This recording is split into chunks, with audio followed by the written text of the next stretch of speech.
Ол 10 жыл бойы әр жүктілік тестінен кейін жылап жүрді. Дәрігерлер үміт жоқ деді. Адамдарды сырт айналды. Бірақ Алла оның көз жасын жерде қалдырмады.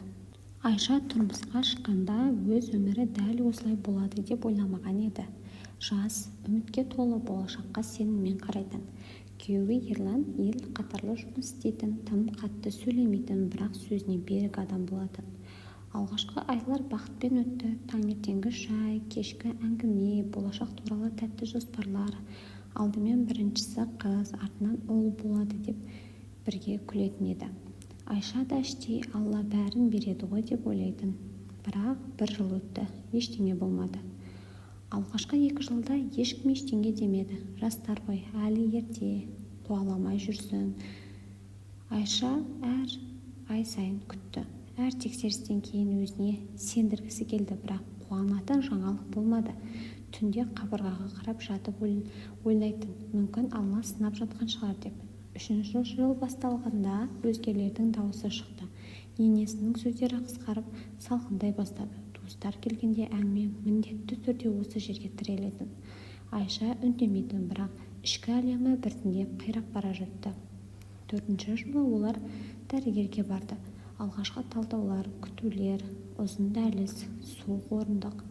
Мәселе бар деді дәрігер. Емделуге болады, бірақ кепілдік жоқ деді. Бұл сөз Айшаның жүрегіне тас болып батты.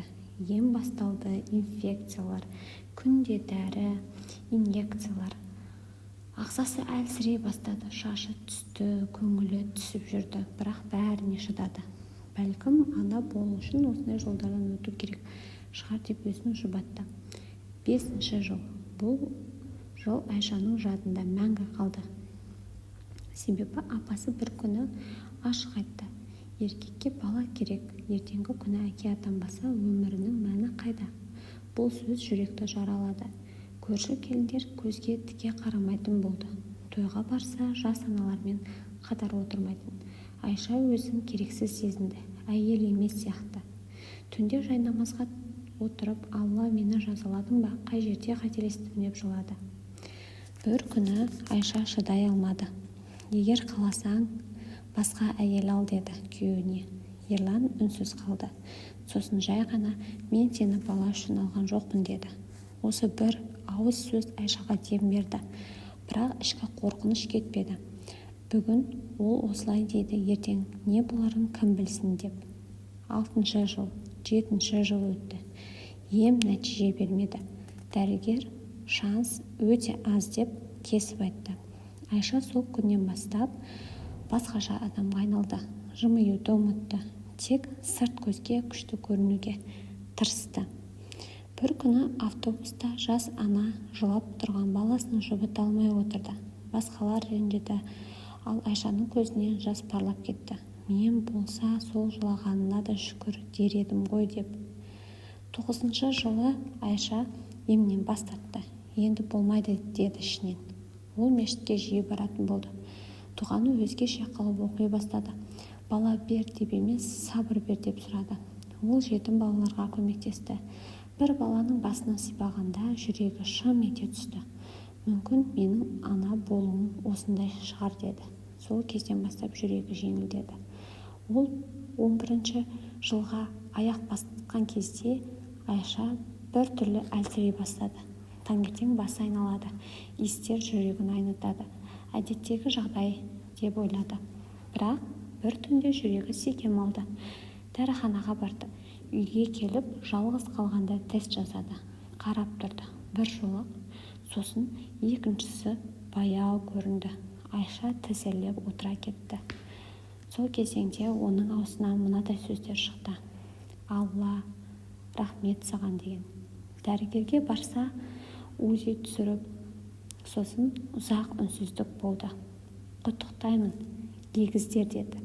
Айша көз жасын тоқтата алмады. 10 жылдық күту дәл осы сәтке әкелгендей. Жүктілік ауыр өтті. Әр бір күн ол үшін сынақтай болып көрінді. Құлап қалмасам екен, тек аман болса екен деп. Енесі де өзгерді, үй іші де тынышталды. Бұрынғы ауыр сөздер ұмытылды. Енді толғақ түні түн ортасында басталды. Айша әлсіз еді, бірақ жүрегі мықты болды. Алла 10 жыл күттірдің, енді аман алып қал деді. Алдымен бір дауыс, сосын екіншісі. 2 қатар егіз ұл босанды. Айша есінен таңа жаздады. Ол сол сәтте бір нәрсені түсінді. Айша қазір біледі. Алла кешіктірмейді, тек дайындайды. Егіз ұл тек бала емес, олар үміттің дәлелі болатын. Осымен достар, біздің әңгімеміз аяқталды. Әңгіме сіздерге ұнаған болса, онда видеоға лайк басып, сонымен қатар комментарийде осы оқиғаға қатысты өзіңіздің пікіріңізді білдіре кетіңіз. Және де осы каналдың дамуы үшін каналға жазыла кетіңіздер. Келесі видеоларда кездескенше қош сау болыңыздар.